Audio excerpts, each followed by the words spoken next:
Alimentação saudável. Cure as doenças. Você gostaria de curar as suas doenças e viver plenamente com saúde? Existe atualmente tanta informação sobre a vida saudável. Por que ainda estás doente? Comece ingerindo alimentos alcalinos. São excelentes para a imunidade do seu corpo. Coma alimentos crus e uma fruta por dia, para deixar o seu corpo mais forte contra as doenças. Evite alimentos industrializados ou produtos com acidez e tudo que contenha conservantes. Os alimentos ácidos industriais não nos fazem bem, deixam nosso corpo vulnerável às doenças. Alimentos preparados em casa são mais saudáveis. Coma mais verduras, cereais e legumes. Mas lembre-se, a verdadeira saúde começa na sua alma, nos seus pensamentos e sentimentos.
mãos à obra.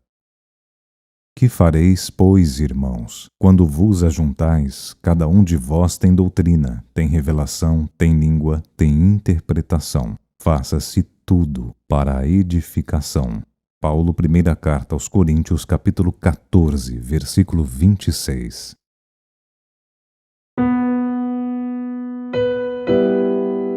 A igreja de Corinto lutava com certas dificuldades mais fortes quando Paulo lhe escreveu a observação aqui transcrita. O conteúdo da carta apreciava diversos problemas espirituais dos companheiros do Peloponeso, mas podemos insular o versículo e aplicá-lo a certas situações dos novos agrupamentos cristãos formados no ambiente do Espiritismo, na revivescência do Evangelho. Quase sempre notamos intensa preocupação nos trabalhadores por novidades em fenomenologia e revelação.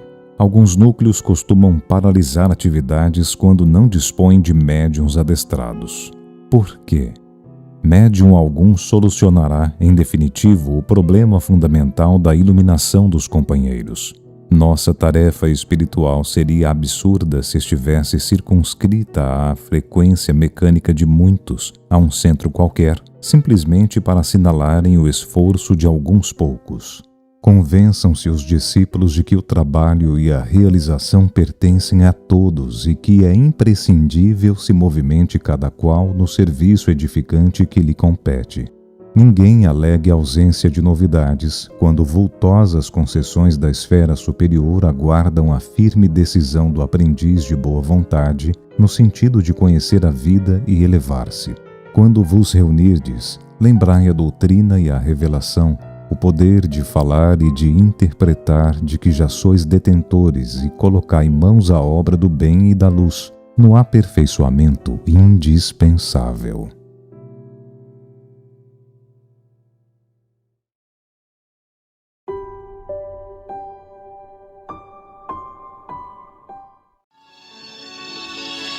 Boa noite a todos. Vamos elevar nossos pensamentos a Jesus. Amado Mestre Jesus, muito obrigado, Senhor Jesus, pelo dom da vida, pelas oportunidades que temos de crescer, de evoluir e aprender. Obrigada, Jesus, pelos entes queridos que caminham conosco, pelos familiares, pelos amigos, e até mesmo os inimigos, se o tivermos, porque eles também nos fortalecem. Eles também nos fazem te procurar. Abençoe, Senhor, o nosso planeta neste momento de transição, onde a dor muitas vezes está presente. Faça-nos forte, Mestre, para que a gente possa, na nossa caminhada, levar sempre um sorriso amigo e uma palavra de conforto àqueles que precisam. Obrigada, Jesus. Obrigado pelo teu evangelho de amor, que nos esclarece, que nos consola.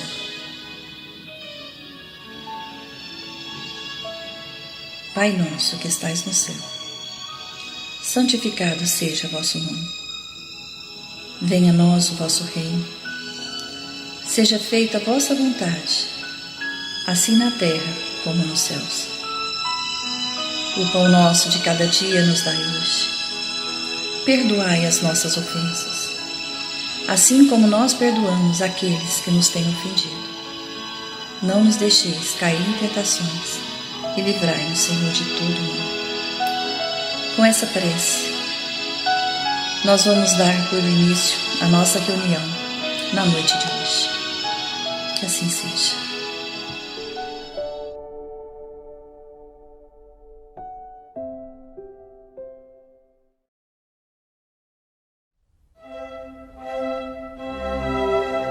Estudando o Livro dos Espíritos com Allan Kardec.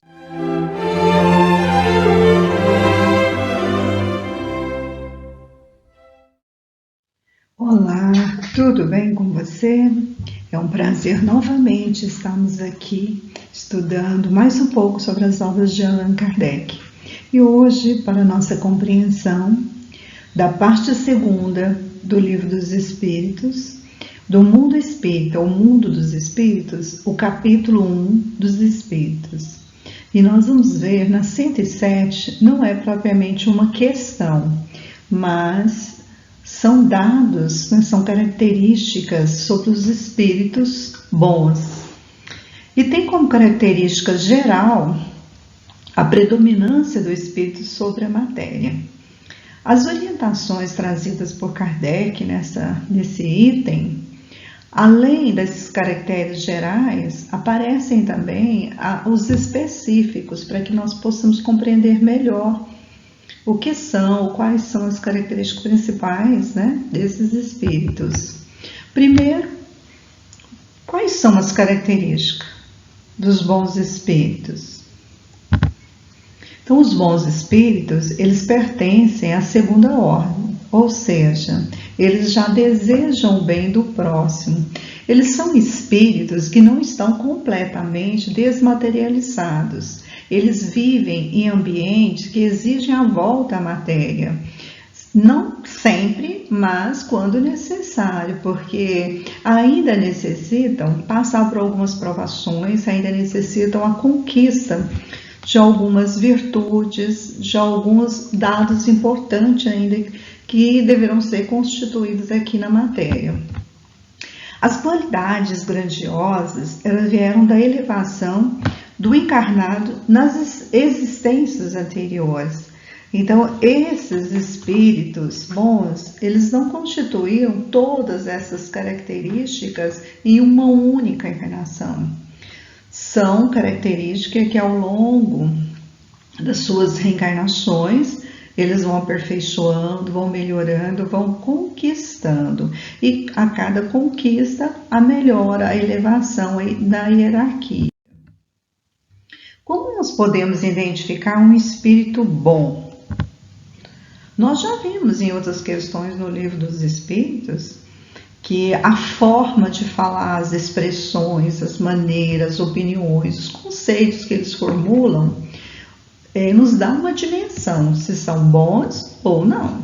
Então, nós temos que atinar para o bom senso, verificar qual é a clareza, a simplicidade da mensagem, qual é a opinião que ele quer passar, o que eles nos inspiram com aquelas mensagens, quer nos acalmar, quer cooperar, quer nos aproximar do bem. Então, através da forma como eles agem, como eles atuam, como eles falam, na própria linguagem, dá para se ter uma certeza ou não se são espíritos bons ou se são espíritos atrasados, né? Ou muitas das vezes espíritos brincalhões que querem se passar por esse tipo de espírito. Esses espíritos também, eles podem ser elevados, né, conforme o grau de evolução. Mesmo sendo espíritos bons, existem ordens também, categorias. E há aqueles que se preocupam com a ciência, ou seja, têm o dom de desenvolver o intelecto, a inteligência, o estudo, a pesquisa, mas não tem a pretensão moral ainda, né? Quer dizer, não desenvolveram as características morais. A preocupação é a descoberta, é a ciência, é o estudo mesmo. Já aqueles espíritos que já conquistaram a sabedoria e a bondade, aqui quando a gente diz sabedoria, não está implícito a questão cognitiva dos estudos, voltado para a universidade ou mesmo para o colégio. Não, é o conhecimento, a sabedoria, encontrar novos caminhos, soluções, né, para os desafios, e que já são equilibrados emocionalmente para tomar decisões. Então, são conhecimentos, né, que vão aflorando à medida que vão se reencarnando, e através desse conhecimento, aliado à bondade, à vontade de querer ajudar, à vontade de ser bom, são as características que vão classificá-lo nessa hierarquia. E há aqueles também que são mais adiantados, ou seja, eles já somam tanto os conhecimentos da ciência, né, o intelecto, desenvolveu a inteligência, como a sabedoria das experiências anteriores que vão se acumulando, amadurecendo, e que já adquiriram também as qualidades morais, né? São espíritos bem mais adiantados. Então a gente observa que são patamares diferentes, mesmo dentro da hierarquia dos bons espíritos. Existem também essa classificação, né? Ou seja, patamares diferentes, com mais ou menos elevação, conforme o seu grau de bondade. Porém, alguns espíritos podem ter manias próprias de desencarnados não sublimados, ou seja, a predominância dos bons espíritos é o espírito sobre a matéria, mas eles ainda estão apegados à matéria, eles ainda têm que passar por processos de reencarnação para poder conseguir galgar, né, conquistas maiores. Ou seja, então é normal ainda manter essas manias de encarnados, né, ligado às coisas materiais. Por exemplo, a questão de querer influenciar outras pessoas, outros espíritos, né, achando que as ideias devem ser predominantes, ou sentir-se apegado ainda à matéria, aos familiares. Então, assim, são características ainda da matéria, que eles ainda precisam passar por essas experiências, até mesmo para poder desenvolver e galgar patamares mais elevados. Caso contrário, seriam espíritos perfeitos. Então, o próprio livro dos espíritos, eles nos alertam para isso. Eles ainda não são espíritos perfeitos. Então, é normal, né, é natural que eles ainda carreguem alguns requisitos ainda da matéria e que ainda precisam descobrir fórmulas para poder conquistar a perfeição. Outra característica dos bons espíritos é a falta de sentimentos, como inveja, remorso, as más paixões que constituem o tormento dos espíritos imperfeitos. Então, nós já estudamos e nós vimos, né, que nós somos muito imperfeitos ainda. Então, nós ainda temos os vícios, né, o orgulho, a vaidade, a inveja, a culpa. Então, são sentimentos, são características que nós carregamos ainda e que isso nos atormenta, nos atrasa, e são hábitos nocivos que nós precisamos vencer. Esses espíritos não. Eles já conseguiram vencer essas barreiras, já estão em um outro patamar, em que a ajuda, o auxílio, o bem-estar, a felicidade dos outros é mais importante do que ficar se comparando, sentindo inveja, sentindo ciúme. Então, eles já não têm mais esse tipo de sentimento. Eles já conseguiram avançar. E eles já compreendem também Deus e o infinito, e já gozam da felicidade dos bons. Nós já sabemos que a felicidade ela é relativa, e é relativa ao nosso grau de evolução. Esses espíritos, como eles já são mais elevados que nós, que somos imperfeitos, né? Que já carregam a bondade, a vontade de querer auxiliar, de ajudar, eles encontram uma felicidade nessas atitudes, nessas ações. E eles são felizes em poder praticar o bem, poder ajudar. E quando eles conseguem impedir que algum outro espírito, ou mesmo algum ser encarnado, que está atingido pelo mal, que caminha pelo mal, e ele consegue trazer para o caminho do bem, a felicidade é maior ainda. Então eles sentem prazer em ajudar, em auxiliar e em resgatar aqueles que ainda estão sob o efeito da maldade. Os espíritos bons, eles transmitem bons pensamentos, eles nos dão bons conselhos. Então, eles se encontram uma sintonia do bem. E se nós, encarnados, ou mesmo aqueles espíritos desencarnados, que às vezes são sofredores, que estão passando pelo um momento de dificuldade, ou se encontram na crosta terrestre sofrendo, se a gente consegue entrar, manter bons pensamentos, boas energias, entrar nessa sintonia do bem, fica mais fácil da gente atuar, da gente agir, da gente melhorar, porque eles estão na mesma sintonia. E isso favorece. Por isso que é tão importante a gente buscar música que nos eleva moralmente, espiritualmente, assistir bons programas, ler livros, estudar como nós estamos fazendo aqui agora. Isso nos mantém conectados com a mente mais elevada, com a vontade de querer melhorar, com a sintonia, com a satisfação de trabalhar no bem. Se ele só consegue neutralizar as influências do mal quando o encarnado não está sintonizado com os malévolos. Então, mesmo nós, quando nós temos a vontade de trilhar apenas o caminho do bem, procuramos manter o nosso pensamento em elevação, seja através da prece, da música, do estudo, da leitura. Às vezes nós ainda caímos em tentações, às vezes nós ainda nos deixamos influenciar por alguns pensamentos ruins. Às vezes, diante de uma dificuldade, a gente começa a esmorecer. Mas, se nós estamos acostumados a trabalhar na sintonia do bem, esses irmãos, esses espíritos bons, eles vão nos ajudar. Eles vão neutralizar aqueles espíritos maléficos que querem nos prejudicar. Agora, se nós mantemos uma sintonia com o mal, se nós temos dificuldade para manter pensamentos bons, se nós nutrimos pensamentos de raiva, de ódio, de vingança, aí por mais que eles queiram, eles não conseguem. Porque nós estamos querendo ficar sintonizados com esses irmãos maléficos.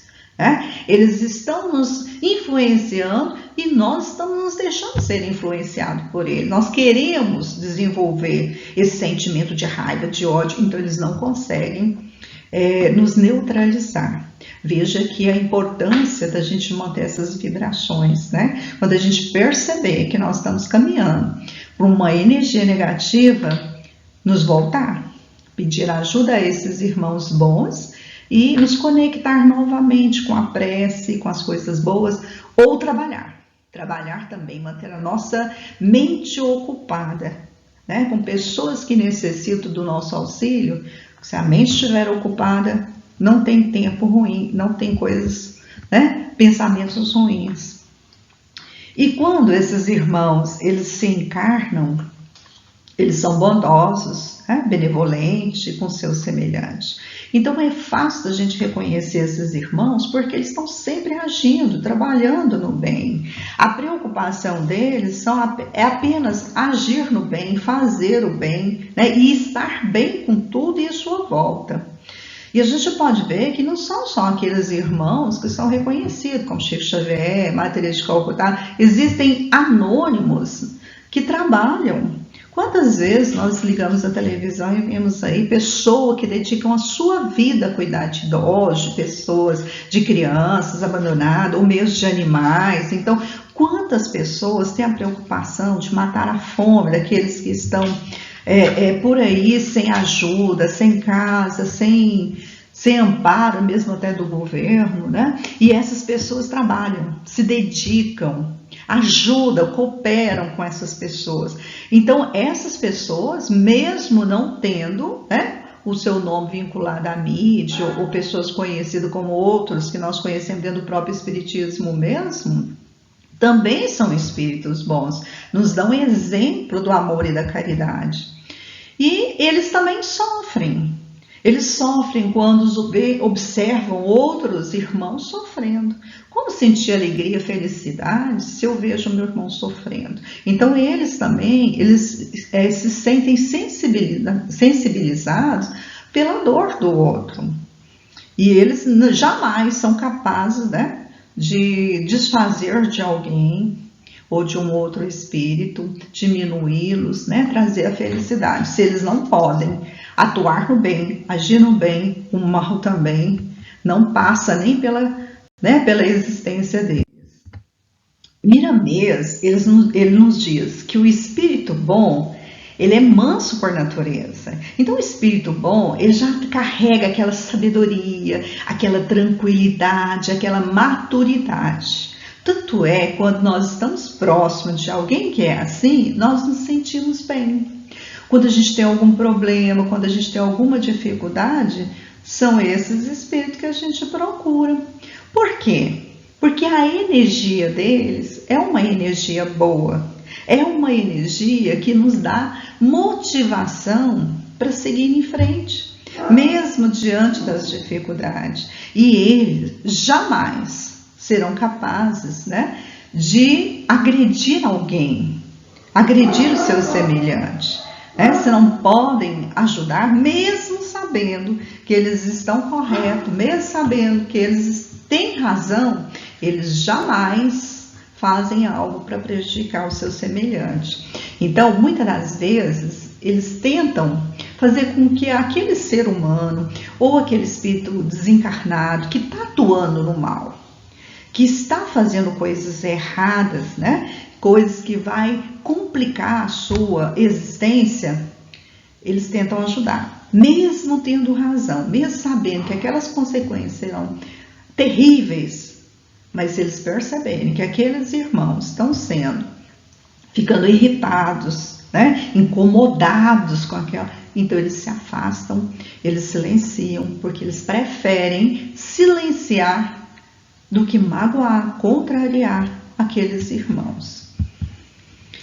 Já esqueceu o orgulho e o egoísmo, embora surjam dúvidas quanto ao próprio comportamento, ou seja, se ainda eles têm a predominância sobre o espírito, mas ainda carregam vestígios, né, da materialidade, das reencarnações, da matéria, eles também passam por provações, tanto encarnados como desencarnados, eles passam por provações também. E nessas provações, como nós, ou como qualquer outro espírito, né, tem essa incerteza, essas dúvidas. Será que nós estamos fazendo certo?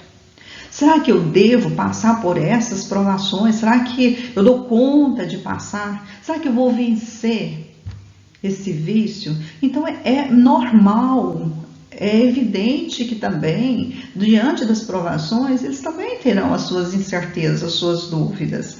E é claro, né, com seu esforço, com as suas conquistas, com a sua maturidade, também vencerão essas provações. E diante de todas essas orientações, a gente fica se perguntando, né? Se nós somos espíritos inferiores ainda, como é que a gente pode se tornar, como é que a gente pode atingir esse grau, né, de evolução sendo um bom espírito? Primeiro, isso não vem assim, ó, de uma hora para outra. São reencarnações e reencarnações. Requer tempo, requer esforço, né, requer vidas. Porque cada vida, cada reencarnação é uma oportunidade para melhorar, para crescer. Mesmo que a gente não consiga desenvolver todos os aspectos, mas se eu consigo desenvolver um pouquinho da inteligência, um pouquinho da moral, ou um pouquinho ser melhor do que eu já fui na encarnação passada, isso já vai me ajudar. Porque com o tempo, de reencarnação em reencarnação, de tempo em tempo, eu vou adquirindo esse amadurecimento. As coisas vão passar a ter sentido. Eu vou perceber que Deus é justo. E em cada encarnação, se eu estou vivenciando aquilo, é porque é necessário para o meu crescimento.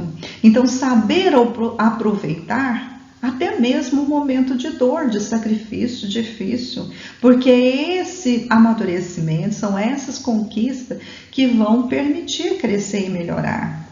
E desenvolver principalmente o amor puro, aquele amor desinteressado, o amor fraterno. Porque se eu aprendo a respeitar o meu corpo, o meu espírito, o ambiente em que eu vivo, se eu aprendo a auxiliar, contribuir, né, na vida daquelas pessoas que estão passando por dificuldades, sejam dificuldades materiais ou dificuldades espirituais, e eu consigo atuar, agir no caminho do bem, favorecer, mesmo que aquelas pessoas não reconheçam, mesmo que a sociedade não reconheça, mas o importante é eu fazer o bem pelo bem, é sentir a felicidade de poder ajudar o outro. E quando eu faço isso e consigo me conectar com outros espíritos bons que estão ali só aguardando, né, a gente pedir, me ajude na colaboração, em ajudar os outros, com certeza eles virão, porque da mesma forma que eles sentem o prazer em ajudar, em favorecer aqueles que necessitam, que estão caminhando por um caminho difícil ou um caminho do mal, que a gente possa trazer essas pessoas para o caminho do bem, o universo também vai estar aberto, disposto a nos auxiliar também. Então não é uma tarefa fácil, não é tão simples assim, mas nós podemos, se tivermos vontade. Se a cada dia a gente aproveitar para melhorar um pouquinho mais, com certeza, né? E mudando as nossas vibrações, os nossos pensamentos, nós vamos conquistar. Acompanhe agora mais um tema doutrinário do Evangelho de Jesus.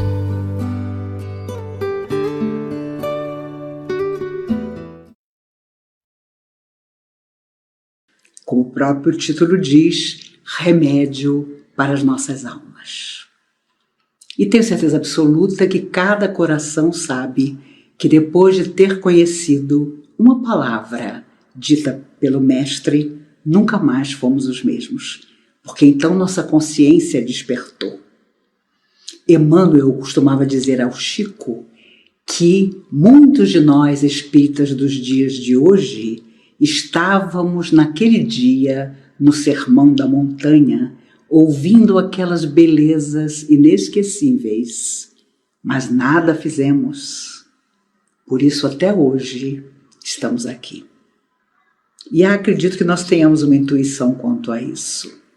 Hoje nos comovemos, hoje tentamos mudar nossas vidas, mas naquela época, tendo ouvido da boca do próprio Cristo tudo que nos transformaria, que era caminho, verdade e vida, com certeza nos imobilizamos no nosso egoísmo profundo, no nosso orgulho, em tudo de negativo que ainda trazíamos em nós. E é claro, ali estava a semente.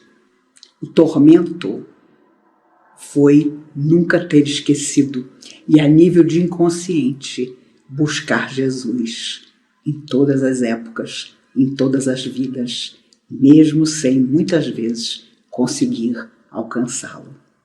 E se essa realidade nos bate quando estamos aqui na Terra, imagine quando retornamos à verdadeira existência. Quando conseguimos dividir aquilo que era nossa intenção antes de mergulhar num corpo de carne e aquilo que realmente conseguimos fazer. No livro Há 2000 anos, em que Emmanuel conta com sinceridade, através da mediunidade maravilhosa de Chico Xavier, a sua própria história, quando senador romano, ele que conheceu Jesus pessoalmente, há um momento entre tantos extraordinários desse livro em que praticamente nos colocamos ao lado do senador Públio Lentulus, nos identificamos com ele. Quando ele, tendo a filha enferma, a filha que ele queria casar, obrigando-a a uma união sem nenhum amor, mas de profundo interesse para ele, e ela estava doente, ele então procura por Jesus para pedir que a filha ficasse curada, para que o seu interesse de tribuno, de pai, não fosse contrariado. E aquele instante em que os dois se encontram, à noite sob as estrelas, está marcado no livro, porque naturalmente Jesus, que lia o coração de todo ser humano, pergunta: me procuras, senador? Seria melhor se me procurasses de dia. E o senador entendeu muito bem. Ele estava procurando Jesus escondido à noite, para que ninguém soubesse que ali estava um senador de Roma se humilhando à frente daquele Galileu para fazer um pedido. E o pedido era que a filha vivesse. Jesus pondera com ele, é um momento belíssimo do livro Há 2000 anos, que seria melhor que ela fosse embora. Porque ela era uma alma nobre, não tinha que estar na terra para passar por determinadas coisas que não estavam no seu processo. Mas o pai ia impor isso a ela pelo casamento arranjado. Entretanto, o pai não volta atrás. Ele quer, de qualquer maneira, a cura da menina. Era quase uma criança. E claro, casado com Lívia, alma nobre e cheia de merecimento, ele consegue o que pede a Jesus: que a menina ficasse boa, para que ele pudesse se arrepender muito depois. Quem já leu o livro sabe. Ela se casa obedecendo à ordem do pai e é de uma infelicidade absoluta. E ele muitas vezes se lembrou do que Jesus naquela noite lhe havia dito. Ali, acho que Emmanuel, relembrando seu passado, fez questão de contar isso, que foi a sua experiência pessoal, para que nós nos identificássemos com ele. Porque ele estava à frente da luz do mundo e o seu interesse pessoal era o mais forte. Ele não foi ali buscar a palavra do Evangelho. Ele não foi ali para se transformar. Ele queria apenas que a vida fosse do jeito que ele achava que devia ser. E por isso, ao longo das encarnações, nossa consciência se frustra inúmeras vezes.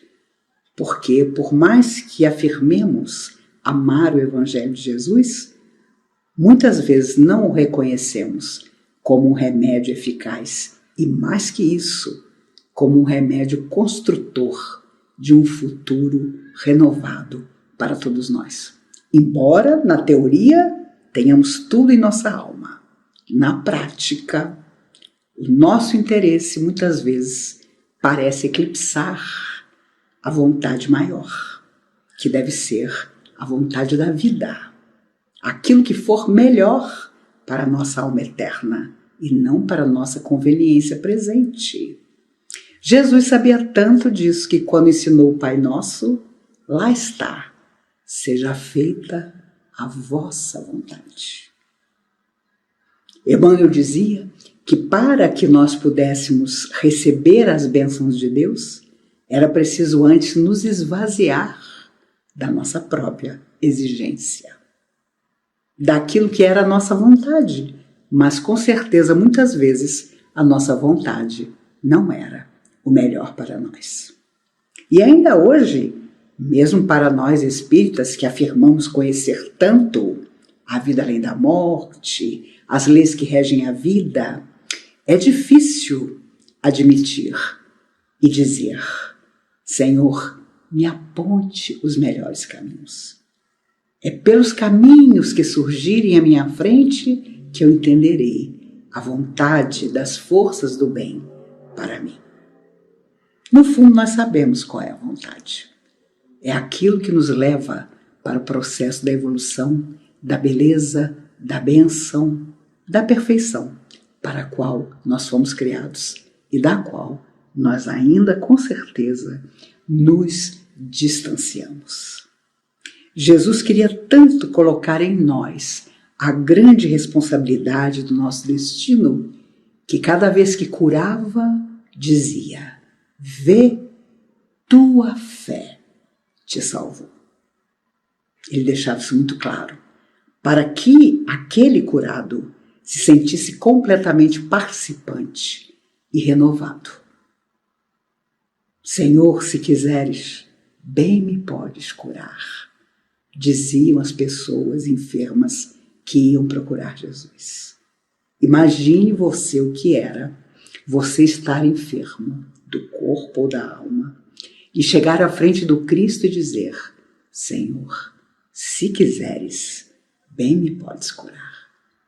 E um ser como ele, a alma mais perfeita que já viu na terra, olhar para você e dizer: pois eu quero. Já imaginou? O que era a sua vontade simples, pequenina, aliada à vontade suprema daquele ser que tinha tanto para dizer a você, mas você só queria a cura.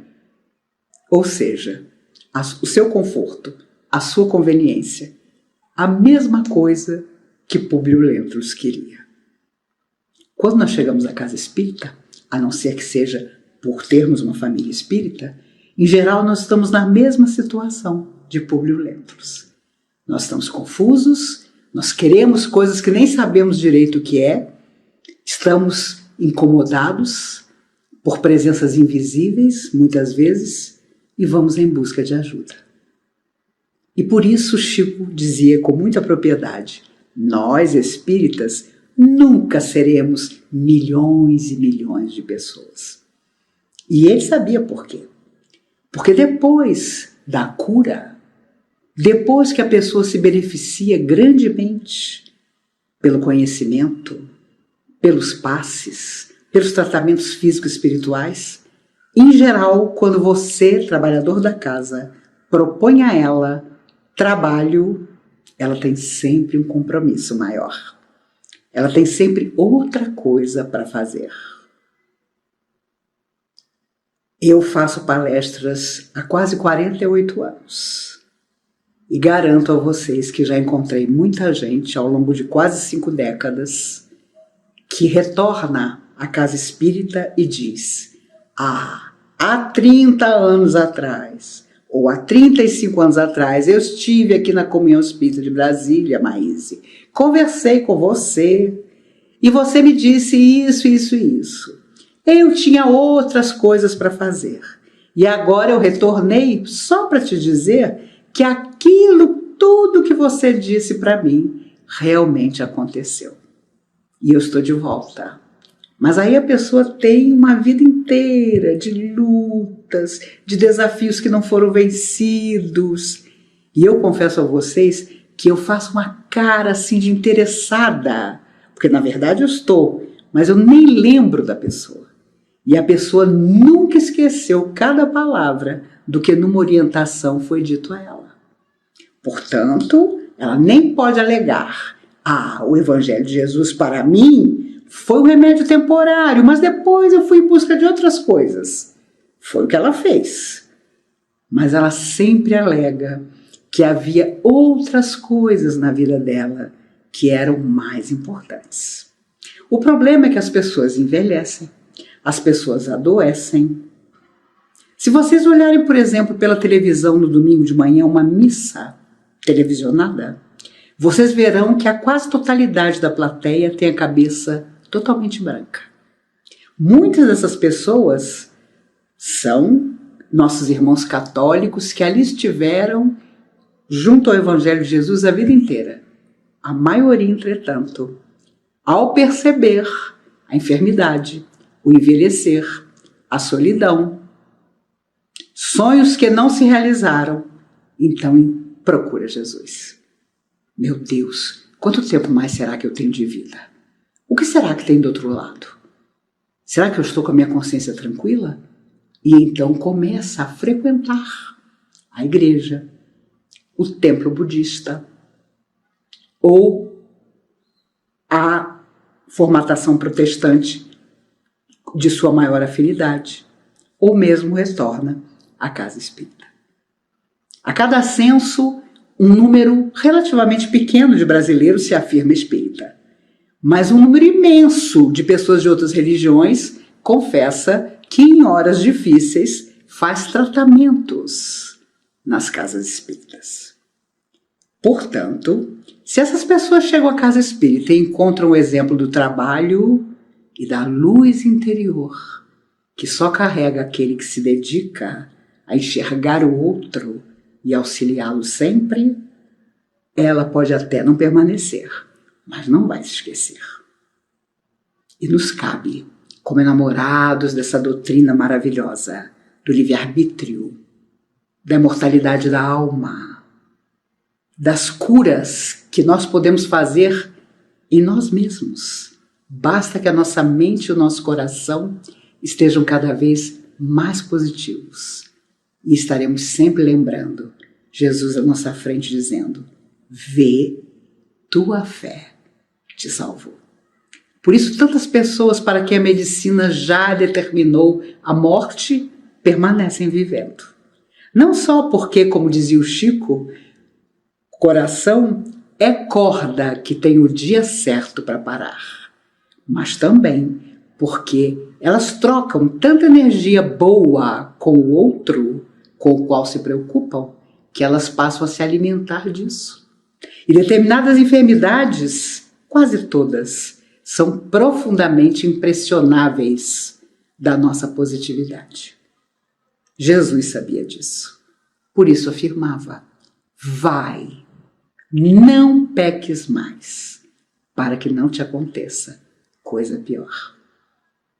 Os espíritos contam que muitos dos curados por Jesus voltaram a enfermar e a morrer, porque, uma vez restabelecida a saúde, correram para os vícios que os haviam levado à enfermidade.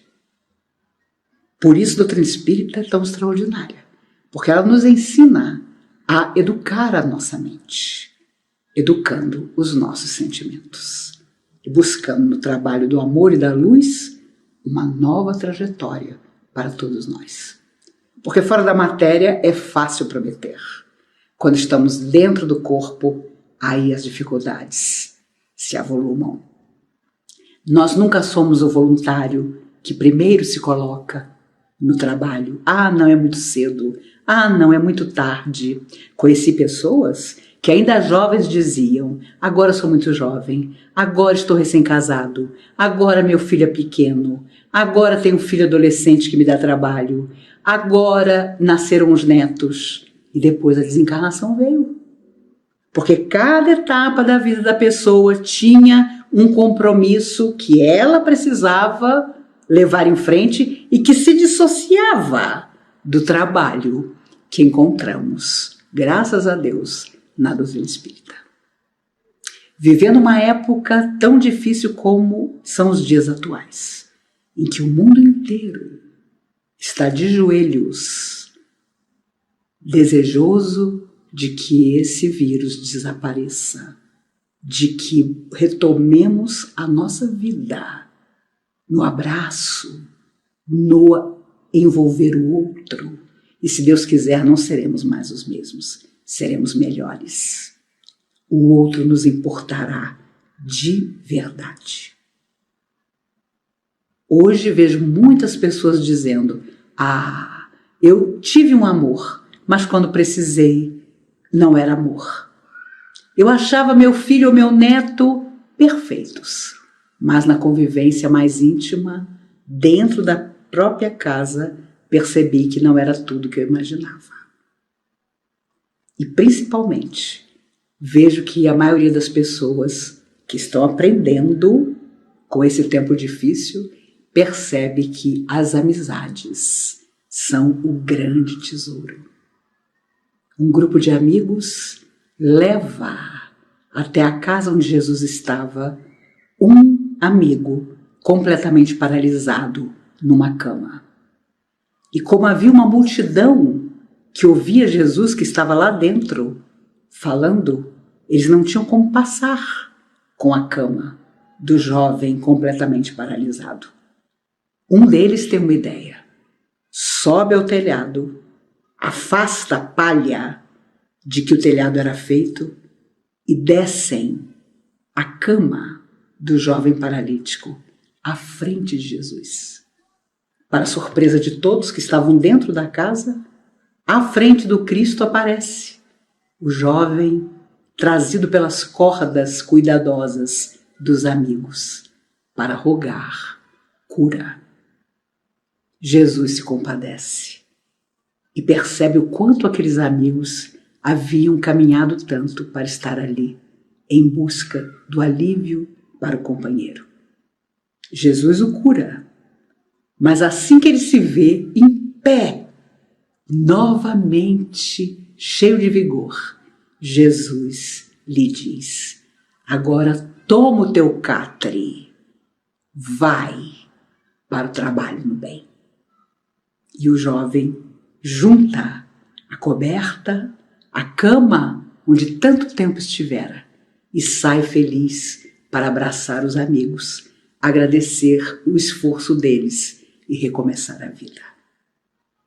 Esse é um símbolo de amizade que apareceu ali naquele momento enorme, porque havia tanto obstáculo, mas os amigos não titubearam.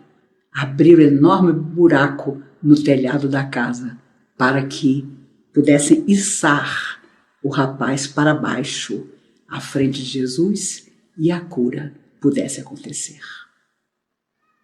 Quando o cego de Jericó ouviu a voz de Jesus, ele, cego de nascença, pelo vibrar da multidão que estava ali se movimentando, ficou triste, porque percebeu que entre ele e Jesus havia uma multidão. Ele não enxergava, ele jamais chegaria até onde Jesus estava. A multidão não deixaria que ele atravessasse para aproximar-se de Jesus. Para sua surpresa, Jesus de repente está à sua frente. Que queres que eu te faça? Senhor, que eu veja. Esse é um momento extraordinário, porque vejam o respeito que Jesus tinha pela vontade do outro. Embora cego, aquele homem podia querer outra coisa, que não fosse enxergar. Por isso Jesus lhe pergunta: que queres que eu te faça? E ele responde emocionado: Senhor, que eu veja. E quando ficou curado, apareceram pessoas que diziam: é tudo mentira, ele não é cego de nascença coisa nenhuma, fazia-se passar por cego para esmolar na rua. E foi preciso chamar os pais dele para que testemunhassem no templo, dizendo: nosso filho nasceu cego, sim. E foi discriminado de todas as maneiras. E agora, aí está. E face àquela discussão tremenda, o ex-cego de Jericó afirma, feliz: uma coisa eu sei, eu era cego e agora vejo. Essas palavras dele podiam bem ser as palavras de todos nós. Ao longo das nossas encarnações, quantas vezes fomos cegos? Buscamos tantos remédios, os vícios, criar dificuldade para os outros, lançar aos outros a nossa revolta, o nosso orgulho e egoísmo, a nossa inconformação, até que chegou o remédio, que é Jesus. Mais do que Jesus, toda a proposta de amor, de perdão e de bênção que ele trouxe há tanto tempo e que nos marcou de tal maneira em tantas caminhadas evolutivas que nos persegue até hoje. Porque o tormento daquele que não crê é exatamente esse. É perceber que as pessoas que creem muitas vezes estão à beira do abismo, mas sabem que serão socorridas, talvez no último instante, para enfim recomeçar. E se doutrina espírita não nos tornou pessoas melhores, o problema não é de doutrina espírita, é nosso. Vamos fazer mais. Vamos ser mais do que espíritas, ser verdadeiros cristãos. Quando essa tempestade que varre o mundo passar, tenho certeza que não haverá mais um olhar de indiferença ou de despreparo nosso na direção de nenhum semelhante que esteja sofrendo. Porque o sofrimento dele não será só nosso, não. Haverá solução para o sofrimento dele através da nossa renovação. Através de tudo aquilo que nós pudermos realmente fazer. Havia uma senhora muito desequilibrada e ela foi até Uberaba e havia aquela multidão sentada lá no salão vendo Chico psicografar. Ela não conseguiu entrar e ela estava tão desequilibrada que ela não conseguia ficar quieta. Ela circulava a comunhão espírita cristã correndo pelo quintal e de vez em quando se segurava na janela, colocava a cabeça para dentro e dizia: Chico Xavier, eu te amo. Eu sou sua alma gêmea. Eu vim para ficar com você. Vamos nos casar. Vamos formar uma família. Vocês imaginem o constrangimento. As pessoas horrorizadas. Ninguém tinha coragem de olhar para ela. E ninguém conseguia segurá-la também. O Chico, serenamente, psicografando as mensagens. E, claro, o espírito é tremendo, né? Não gosta de se sentir constrangido. Já tinha gente lá fora querendo segurá-la, chamar a polícia, etc. E ela, quanto mais tolhida, mais gritava: Chico Xavier, eu te amo! Até que, terminada a primeira parte da tarefa, o Chico se levantou e disse: alguém vá buscar a nossa irmã e a traga aqui. Foi um Deus nos acuda. Que Chico, de jeito nenhum, imagine que absurdo, você vai deixá-la entrar? Ela vai fazer uma cena. O Chico, serenamente: coloquem-na aqui perto de mim. Ela, triunfante, imagine, entrou. Quando se viu à frente do Chico, caiu em pranto. Ela tinha um desequilíbrio espiritual que a acompanhava há longo tempo.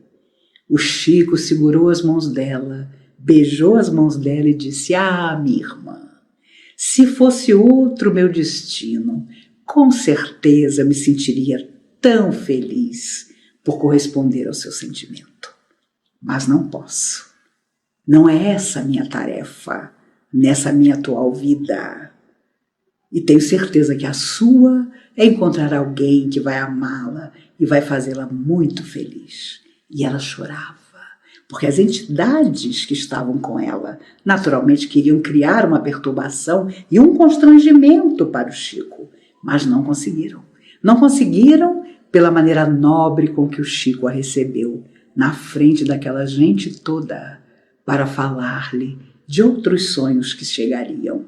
Não podia ser com ele, mas ela sonharia ao lado de outra pessoa. É uma lição para nós. Quantas vezes dentro da casa espírita, ao reconhecermos de longe alguém que sabemos está um pouco perturbado, nós entramos num banheiro, fechamos uma porta de sala, não queremos contato com a pessoa. Se fôssemos nós que tivéssemos ido buscar ajuda, como seria?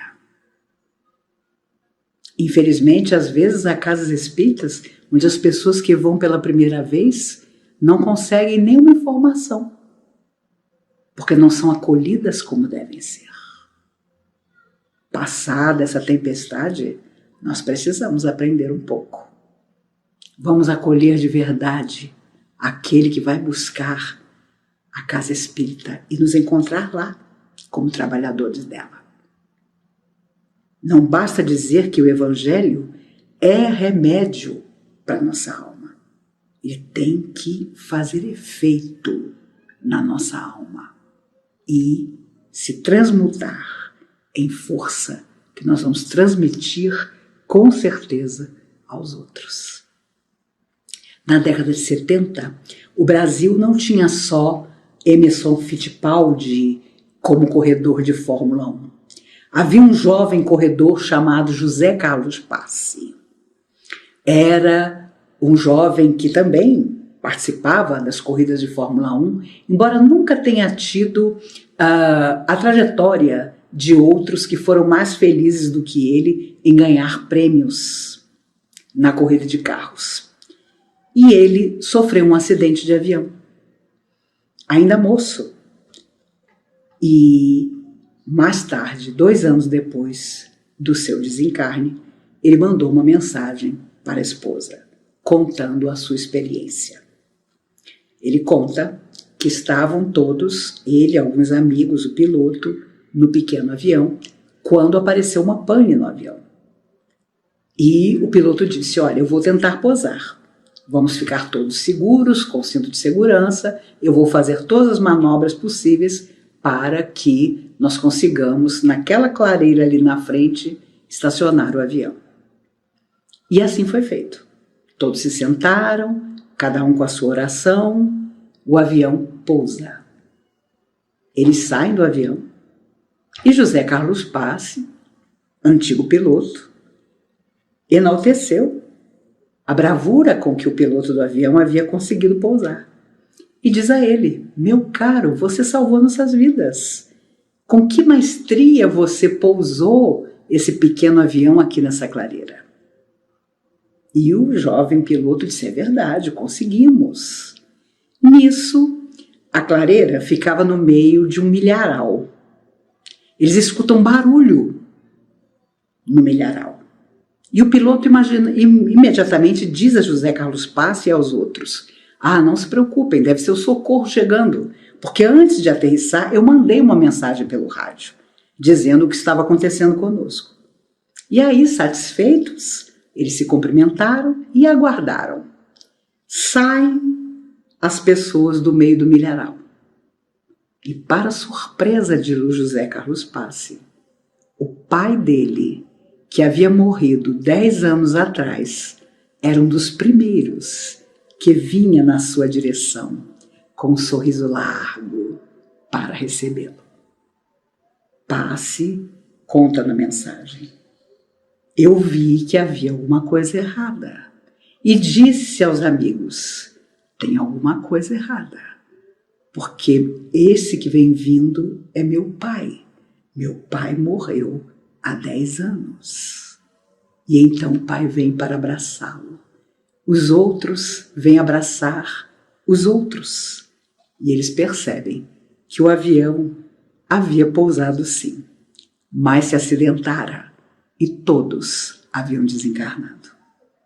De uma forma protetora, suave, porque era merecimento deles estarem ali socorridos. E o Passe diz na mensagem: eu chorei muito, porque eu vi que a vida continuava, e ser recebido por meu pai, sem que ele me dissesse uma palavra, me fez entender que morte é vida. Nós, que conhecemos detalhes da vida além da morte, podemos dizer que somos privilegiados, porque milhares de almas vêm do espaço para nos dizer, através da psicografia de tantos médiuns, da mediunidade tão feliz de Ivone Pereira, da mediunidade extraordinária e incomparável de Chico Xavier, das lições de estudo de Joana de Ângeles através de Divaldo Franco. E eu passaria aqui o tempo todo falando de tantos que através das mensagens nos vêm lembrar: somos imortais. Tudo aquilo que Jesus deixou em nosso coração deu frutos, porque até hoje nós estamos em busca dele. Porque até hoje dedicar parte importante do nosso destino a espalhar luz para o outro é ser feliz de verdade. É, como disse o Cristo, a única riqueza que ninguém vai tirar de nós. A única alegria que não vai se modificar negativamente. Porque tudo mais em nossa vida se transforma. Mas aquilo que você deixar no coração do teu semelhante é a lembrança que vai estar com você fora da matéria. Onde lembrarem de você, você estará lembrado por ter deixado no coração de alguém uma palavra, um silêncio acolhedor, alguma coisa positiva naquele momento em que a pessoa mais precisava. Porque para os dias de luz, de felicidade, em que os sonhos se realizam, ninguém precisa de apoio.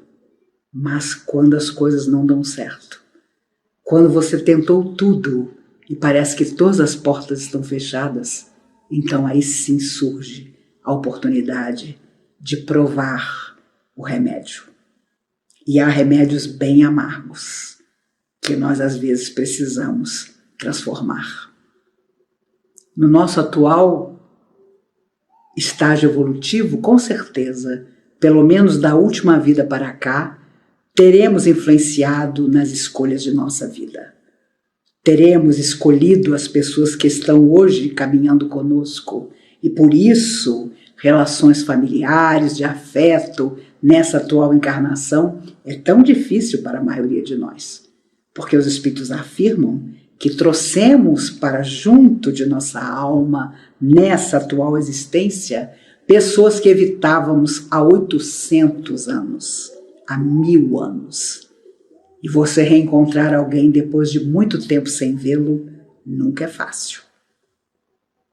Que as histórias batam, que as afinidades permaneçam, é complicado.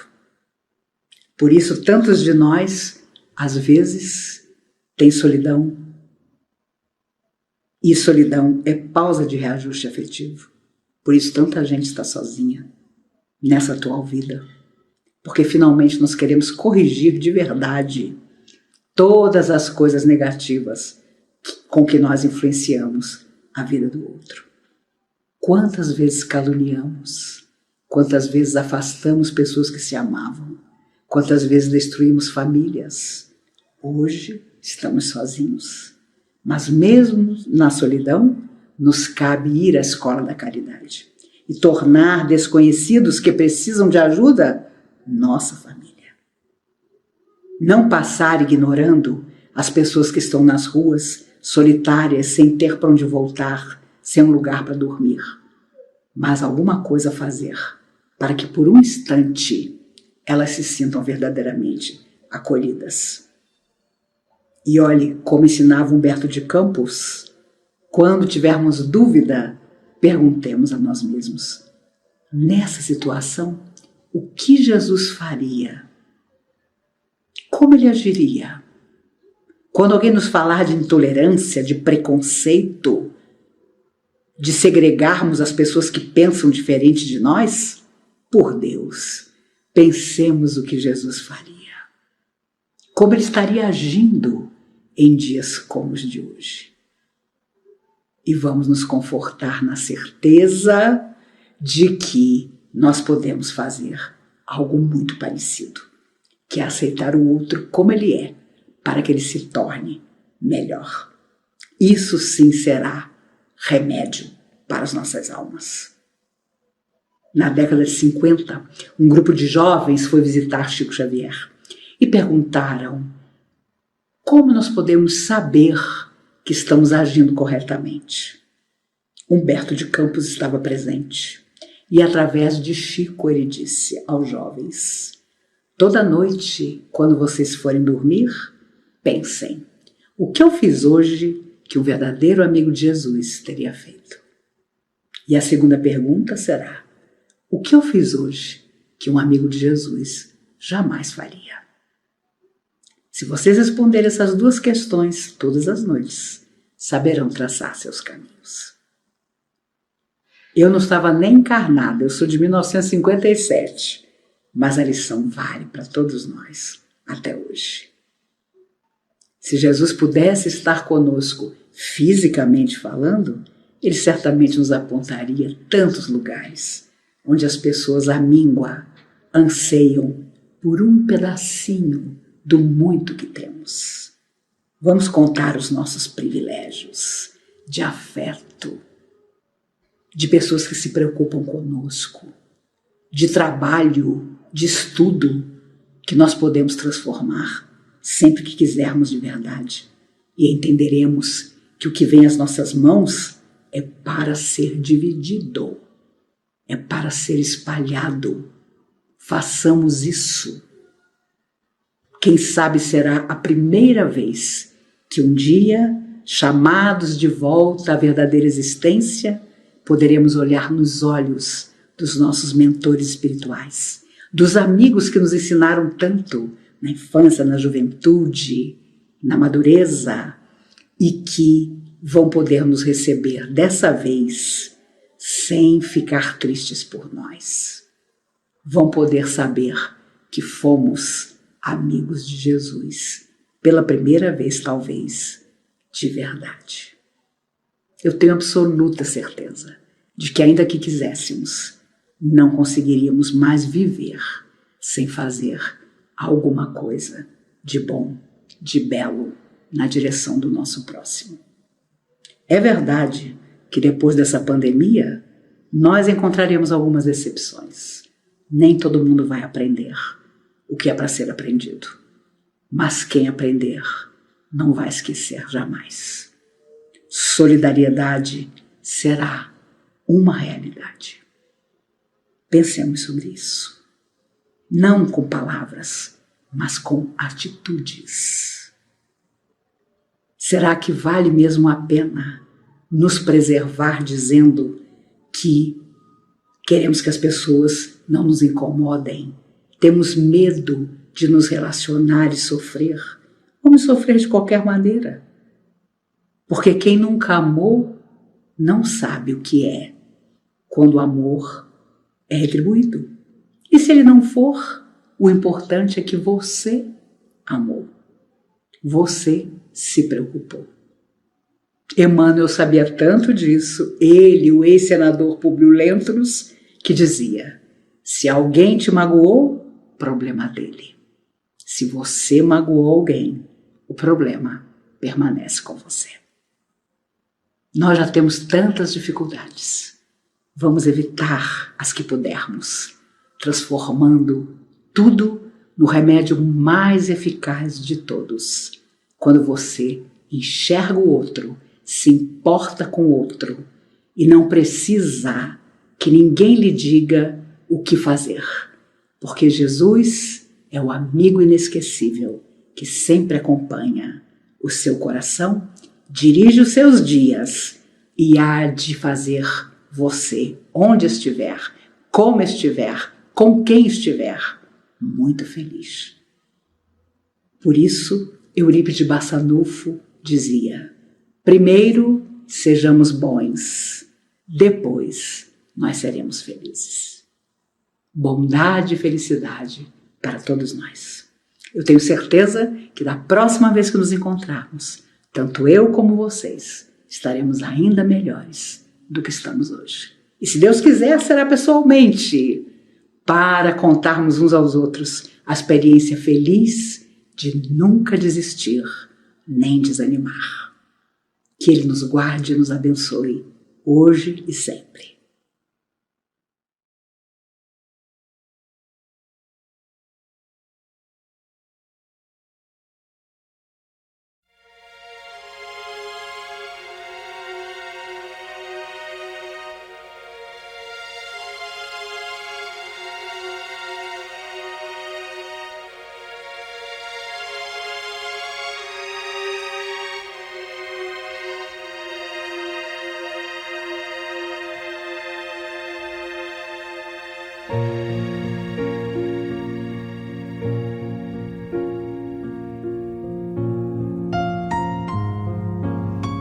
Queridos irmãos em Cristo, nesse momento de suave meditação, pedimos a presença de espíritos amigos para esse passe. Senhor de infinito poder e bondade, ajudai-nos a retirar da nossa mente todos os pensamentos negativos que se encontram alojados em nossa alma, fruto da nossa condição de ser imperfeito. Que ideias de vingança, pensamentos inferiores e egoístas sejam afastados da nossa mente. Que os desequilíbrios emocionais, ansiedade, impaciência e estresse sejam corrigidos, visando uma nova harmonia do nosso ser. Que todas as doenças alojadas em nosso corpo tenham seu mecanismo de enfermidade interrompido no nosso sistema de defesa orgânico e inicie a revitalização da nossa saúde. E assim, meu Pai Celestial, com suas bênçãos e as energias luminosas e curativas de seus missionários, possamos receber as melhores vibrações energéticas através deste passe e que essas vibrações venham em forma de ideias edificantes, de otimismo, alegria, e nos fortaleça para o perdão, a paciência e a serenidade necessárias à resolução de nossos problemas e provações. Peço, Senhor, que nos ensine a viver um dia de cada vez, que nos oriente a superar os traumas do passado e guardar apenas as lições valiosas, tanto de experiências felizes como as dolorosas. Também, Senhor, Permita o cuidado necessário para controlarmos o medo diante do futuro que ainda está fora do nosso alcance. Que possamos aproveitar a beleza e o sabor dessa existência em cada momento sagrado que o Senhor nos permite viver, com sabedoria, discernimento e entusiasmo pela vida. Que nessa jornada terrena possamos aprender a nos elevar espiritualmente um pouco a cada dia, sempre seguindo os conselhos do Cristo. E que o espírito de fraternidade, o amor de Deus ao próximo e a nós mesmos sejam a base do nosso comportamento e a prática da caridade e do perdão a nossa conduta diária.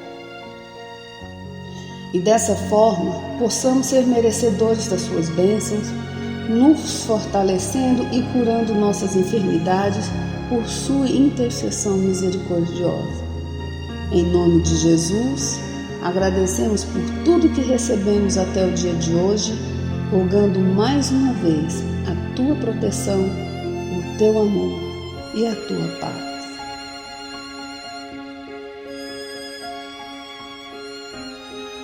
E continuando nessa vibração de amor, nós agradecemos aos bons espíritos que se dignaram de comunicar-se conosco e lhes rogamos que nos ajude a pôr em prática as instruções que nos deram e façam que ao sair daqui, cada um de nós se sinta fortalecido para a prática do bem e do amor ao próximo. Também desejamos que as suas instruções aproveitem aos espíritos sofredores, ignorantes ou viciosos, que tenham participado da nossa reunião e para os quais imploramos a misericórdia de Deus. Que assim seja.